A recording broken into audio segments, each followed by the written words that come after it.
जो भजन का मार्ग है, खान पान व्यवहार, आसपास का वातावरण, इसका प्रभाव पड़ता है।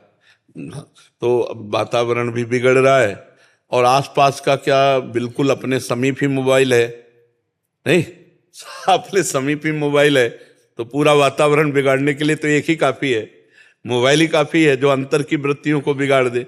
तो आज कोई साधना करे ये बहुत बड़ी बात है, मोबाइल वाला कोई साधना करे बहुत बड़ी बात है। इसलिए हमें बहुत अच्छा लगता है जब कोई शास्त्रीय पद्धति से चलता हुआ परमार्थ में, तो लगता है हाँ हाँ अभी हमारे भारत में जीवित है, हमारी अध्यात्म विद्या जीवित है। नहीं तो अध्यात्म विद्या तो अभी इस जन्म में तो भजन कर लो, क्यों कि जो हमने पीछे संत देखे, क्योंकि संतों से ही है ये प्राप्ति, ये मार्ग भी शुरुआत संतों से होती है और पुष्ट संतों से होता है, पूर्णता भी संतों से ही होती है। अब जैसे पहले संत महात्मा हमने जो देखे वो अब नहीं रहे, कुछ ऐसे हैं गिने चुने ऐसे एकांत सेवन करने वाले, और आज जो गिने चुने हैं वो कल नहीं रहेंगे। जैसे पहले संत जन भगवान की छवियां टांगते अब मोबाइल वो है। अच्छा, वो इतना दुलारा है कि कुन्न से बोला कि तुरंत अब जहां हम अंतर्मुख होने के लिए बाबा जी बने भगवत मार्ग में, कि सब कुछ छूट जाए और शांत एकांत, हम जहां मन लगा रहे वहां लगे, और वो 1 मिनट अंतर्मुख नहीं होने देगा, किसका मैसेज है, क्या है क्या है नहीं। अब ये कैसे भजन हो, क्योंकि भजन तो अंतर्मुखता है, भजन का मतलब तो अंतर्मुखता है। तो अब जो अभी 20-25 वर्ष में तो साधुता का एक हम लोग मतलब रोल कर रहे हैं, लेकिन साधुता का जो स्वरूप है वो मोबाइले चौपट कर रहा है। जो चाहो आप देख लो, स्वजन बांधवों से दूरादपास से स्वजनान सुखमर्थ कोटिम सर्वेशु साधन वरेश चिरम निराशा। अपने स्वजन संबंधियों से दूर रह करके त्यक्ता स्वजन बांधवा, भगवान कह रहे मेरे लिए स्वजन बांध। अब मोबाइल जब चाहो जिससे चाहो बात कर लो। अच्छा, सर्व विषय जो अर्थ के द्वारा प्राप्त होने वाले भोग हैं, जो शरीरों के भोग हैं, सब कुछ आपको मोबाइल में मिलेगा। आप एकांत बंद करके कमरा, चित्तवृत्ति प्रभु में लगाओ या चित्तवृत्ति भोगों में लगा दो। तो प्रभु में लगने के लिए तो मन कहेगा नहीं, मन तो यही कहेगा मोबाइल लगाओ, या तो गेम खेलो, या तो भाई सीरियल देखो, या इधर उधर गंदी बातें देखो। चौपट हो गया साधक। अब वो बाहरी वेशभूषा बनावट रहेगी, वो अंदर से खोखला रहेगा, अंदर से खोखला होगा। जो चिंतन चलेगा वो बहुत गंदा होगा। ये अभी 20-25 वर्ष की बात करो। अब आगे आगे भगवान जाने कैसा।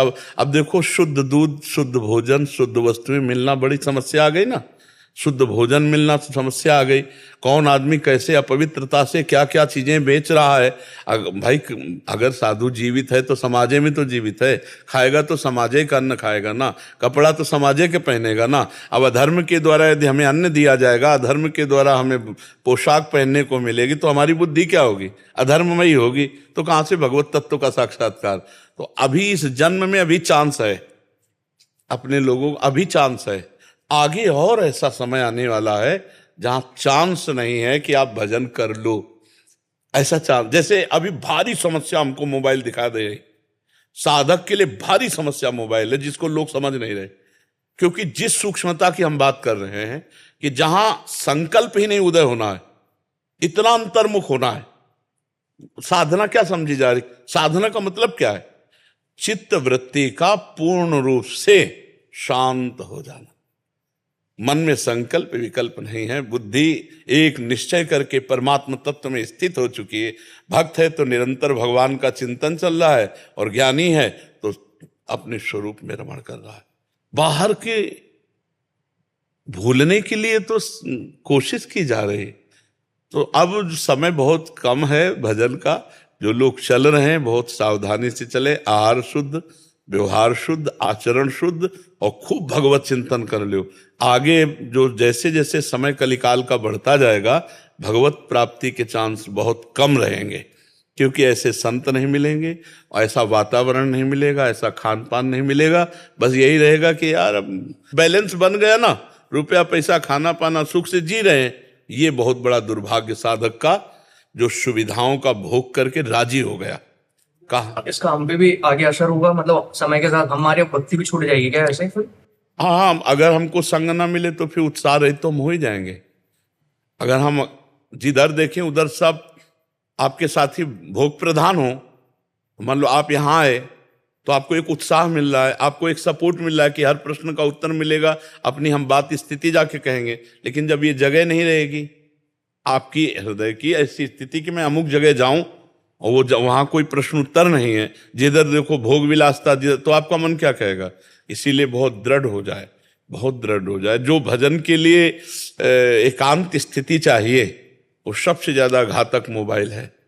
आज हमारे नौजवानों को भ्रमित करना और सांसारिकता को भरना इस मोबाइल में बहुत है, और इस मोबाइल की बड़ी कृपा भी है। अगर अगर अगर सद्गुण न रखते तो कोई लेता ही नहीं पर सद्गुण में स्थित बना रहे, दुर्गुण ना इसका स्वीकार करे, तो वो बहादुर आदमी है। पर साधक से ऐसा नहीं हो पाएगा, क्योंकि लड़ते लड़ते साधक हार जाता है।